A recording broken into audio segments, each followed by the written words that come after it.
इस्लाम इजाजत देता है कि घर से बाहर निकलो, आग को बुझाओ, हर आदमी अपना आधार कार्ड सही तरीके से बनवाए। ये मत मानिए कि सिर्फ मुसलमान टारगेट है। मुसलमान तो पहला टारगेट, दूसरा टारगेट दलित है, तीसरा टारगेट ट्राइबल है, चौथा टारगेट ओबीसी है, पांचवा टारगेट गरीब है, और आखिरी जो मुद्दा है वो ये है कि कैसे इस देश में मनुस्मृति लाया जाए और सारे लोगों को पढ़ाई से रोका जाए और इनके शासन को सदियों सदियों तक जारी किया जाए। ये मुद्दा है। एक्शन क्या होना चाहिए? प्लानिंग ये है कि जिस तरह से इन्होंने मास डिसइंफ्रेंच करने की आपको कोशिश की है, आप अपने को इनफ्रेंचाइज करने की कोशिश कीजिए। कैसे इनफ्रेंचाइज करेंगे? अपने सारे वोटिंग डॉक्यूमेंट्स को प्रॉपर तरीके से सबसे पहले बनाइए। आज ही जा करके हर आदमी अपना आधार कार्ड, अपना इलेक्शन आइडेंटिटी कार्ड, बाकी सारे कार्ड्स सही तरीके से बनवाए। जो आदमी घर शिफ्ट करता है, शिफ्टिंग के बाद मैंने किताब लिखी है, उसमें कहा गया है कि अगर एक दलित और एक मुसलमान अगर अपने घर को शिफ्ट करता है तो उसके नाम को डिलीट कर दिया जाता है। आप जहां पर जाते हैं नए तरीके से अपने नाम को ऐड कीजिए। आपके मेल को फीमेल लिखा जाता है, आपके फोटो को चेंज कर दिया जाता है। बीजेपी के लोग फॉर्म नंबर 7 के थ्रू आपके वोटर आइडेंटिटी कार्ड को चैलेंज करते हैं। बिना इंक्वायरी के इलेक्शन कमीशन आपके वोटर आइडेंटिटी कार्ड को खत्म कर देता है। आप सजग नहीं है। सबसे पहले आप सजग होइए, सबसे पहले अपने कार्ड्स बनाइए। कार्ड्स बनाने के बाद जो वोटर लिस्ट है उसको उठाइए और देखिए कि महमूद आलम अगर लिखा हुआ है तो उसका स्पेलिंग सही है क्या? हम मेल हैं तो मेल है क्या? फीमेल है तो फीमेल है क्या? हमारा फोटोग्राफ है क्या? इन सारी चीजों को इंश्योर कीजिए और इंश्योर करने के बाद आप यूनाइट होइए। और यूनाइट होने के बाद जिस तरह से इलेक्टोरिकली ये सरकार आपके सर पे बैठी है, उसी तरह से इलेक्टोरिकली इस सरकार को उठा के फेंक दीजिए। जिन लोगों ने कहा था माइनॉरिटीज, मुस्लिम्स, क्रिश्चियन, सिख, बौद्ध, जैन, पारसी 19.6% है, लगभग 20% है। दलित 16.5% है, कितना हो गया? 36.5%। ट्राइबल 8.5% है, कितना हो गया?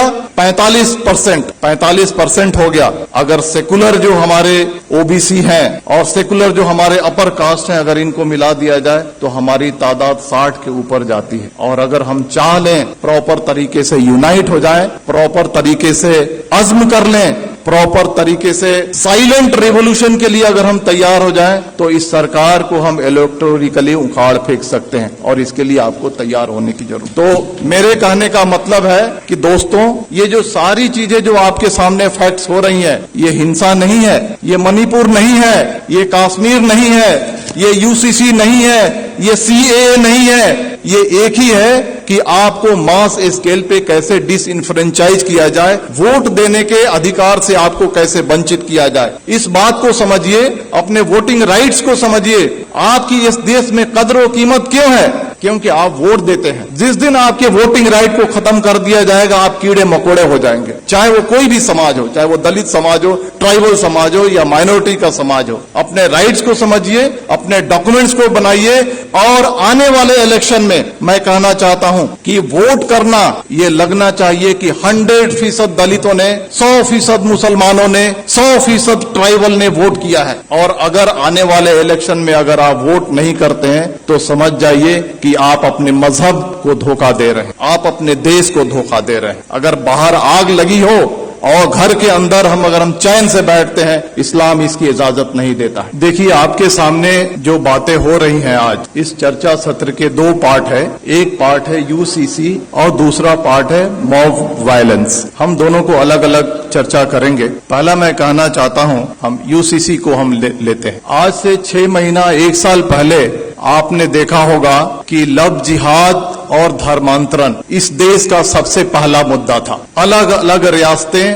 अपने अपने रियासत में कानून बना रही थी। कर्नाटक की बीजेपी सरकार कानून अलग से बना रही है, मध्य प्रदेश की सरकार अलग से कानून बना रही है, हरियाणा की खट्टर सरकार अलग से कानून बना रही है, धामी सरकार अलग से कानून बना रही है, योगी सरकार अलग से कानून बना रही है। मैं आपको कहना चाहता हूं कि हिंदू, मुसलमान, सिख, ईसाई ये सारे राष्ट्रीय स्तर के मजहब हैं भारत में, अगर एक मजहब से धर्मांतरण करके अगर कोई दूसरे मजहब में जाता है, अगर सरकार को लगता है तो ये राष्ट्रीय समस्या होनी चाहिए, तो सरकार एक कानून बना करके इस समस्या को हल क्यों नहीं करती है? मल्टीपल स्टेट्स में मल्टीपल कानून क्यों बनते हैं? सरकार का मकसद है कि लव जिहाद और धर्मांतरण के जरिए जो हमारा जो सामाजिक स्पेस है उसको कम्युनलाइज किया जाए और जो इलेक्शन का जो माहौल है उसको पोलराइज किया जाए और पॉलिटिकल बेनिफिट उठाया जाए। तो बीजेपी का जो एजेंडा है, चाहे वो लव जिहाद हो, धर्मांतरण हो, या 2014 से लेकर के आज तक के जो भी फंडामेंटल चेंजेज आए हैं, ये पॉलिटिकल प्रोजेक्ट है। पॉलिटिकल प्रोजेक्ट किस लिए है? To gain political benefit. उसी तरह से यूसीसी आ रहा है। अगर सरकार को लगता है कि यूसीसी आनी चाहिए और राष्ट्रीय समस्या है, तो आसाम का चीफ मिनिस्टर हिमंता बिस्वा शर्मा क्यों कहता है कि हम पॉलीगेमी पे कानून बनाएंगे?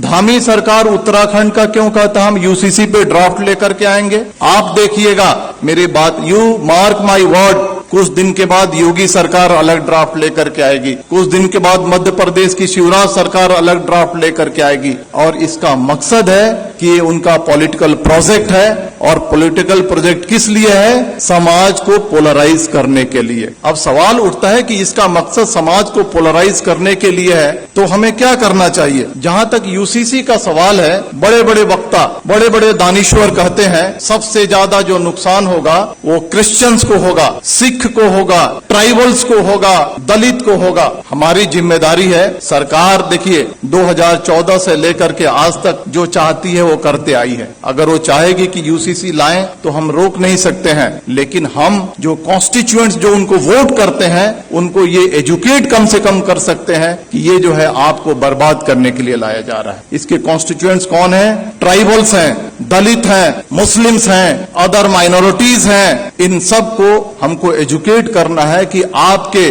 Different language, different culture, different रहन सहन आपके मजहब को बर्बाद करने के लिए लाया जा रहा है। और ये हिंदू कल्चर नहीं थोपा जा रहा है, ये Brahmanical mindset, upper caste Hindu mentality को कमजोरों पे थोपने की ये साजिश है। इसके लिए हमको देश को आगाह करने की जरूरत है। अब आते हैं मॉब वायलेंस में, क्योंकि वो ज्यादा देश के सामने एक बड़ा समस्या है। आपने देखा होगा कि जब भी मॉब वायलेंस होता है तो इसके दो पार्ट हैं कि जो बातें रिपीट हो रही हैं उसको बोलने की जरूरत नहीं है। जो पेपर में आता है, जो सोशल मीडिया पे आता है, जो वक्ताओं ने कहा, it's a matter of record, उसको रिपीट करने की जरूरत नहीं। हम क्या नया रखते हैं उसका ज्यादा महत्व है। मॉब वायलेंस के दो पार्ट हैं, एक जो एक्चुअल जो विजिलेंटे ग्रुप और एक सरकार जो खामोशी से उसका सपोर्ट करती है। जो विजिलेंटे ग्रुप है, जो एक्चुअल क्राइम कमिट करता है, आज फ्रीली घूम रहा है, हथियार कलेक्ट कर रहा है, क्राइम कर रहा है, माइनॉरिटीज पे वार कर रहा है, और उसको कोई छेड़ने वाला, कोई अरेस्ट करने वाला नहीं है। दूसरा जो पार्ट है आज की सरकार कितनी भी मॉब लिंचिंग हो जाए, मणिपुर हो जाए, नू हो जाए, पुन्हाना हो जाए, झिरका हो जाए, ट्रेन में फायरिंग हो जाए, दंगे हो जाए, सरकार जबान नहीं खोलने वाली है। सरकार चुप है। सरकार इज मेंटेनिंग साइलेंस। और साइलेंस को क्या कहा जाता है? साइलेंस को, खामोशी को रजामंदी कहा जाता है। सरकार वायलेंस को रजामंदी दे रही है। सरकार रजामंद है कि वायलेंस किया जाए। इसके दो पार्ट हैं, जो विजिलेंटे ग्रुप हैं और जो सरकार है, इनके मोटिव में फर्क है। जो विजिलेंटे ग्रुप है उनका मोटिव है कि हम जो कमजोर हैं उन पे हमला कर रहे हैं, उनको सबक सिखा रहे हैं, उनको तकलीफ में डाल रहे हैं। और बहुत खुश हैं कि तारीख में इन्हें हमको सताया था। ये बात सही है या गलत, इसकी अलग चर्चा की विषय है, लेकिन इन्होंने हमें तारीख में हमको तकलीफ दी थी, आज हम इनको तकलीफ दे रहे हैं। वो खुश है। वो इलिटरेट, कम पढ़ा लिखा आदमी जो विजिलेंटे ग्रुप है खुश है। लेकिन जो सरकार, जो ऑर्गेनाइजेशन आरएसएस इस देश को चला रही है, उनका जो एजेंडा है वो एजेंडा बिल्कुल ही अलग है। वो एजेंडा है मास डिसइनफ्रेंचाइजमेंट की, यानी मास स्केल पे आपको वोट देने से वंचित किया जाए। इसको मैं समझाऊंगा, आप मुत्तफिक नहीं होंगे मेरी बातों से, लेकिन मैं समझाऊंगा। 19वीं सदी में सदर्न अमेरिका में gym crow system of mass disenfranchisement लागू किया गया था। कोर्ट ने भी इसकी इजाजत दी थी। यह क्या है कि छोटे मोटे क्राइम में आपको पनिशमेंट हो जाए, किसी तरह की आपने अनुशासनहीनता कर दी, किसी तरह से आपने अपने लाइफ को थोड़ा सा डेविएट कर लिया, इन सारे मुद्दों पे आपको वोट देने की राइट को छीन लिया जाएगा। This is the gym crow system of mass disenfranchisement. वही सिस्टम सरकार धीरे धीरे इस देश में लागू करना चाहती है। चाहे वो कश्मीर का मुद्दा हो, चाहे वो मणिपुर का मुद्दा हो, चाहे वो बुलडोजर का मुद्दा हो, चाहे वो CAA का मुद्दा हो, चाहे वो UCC का मुद्दा हो।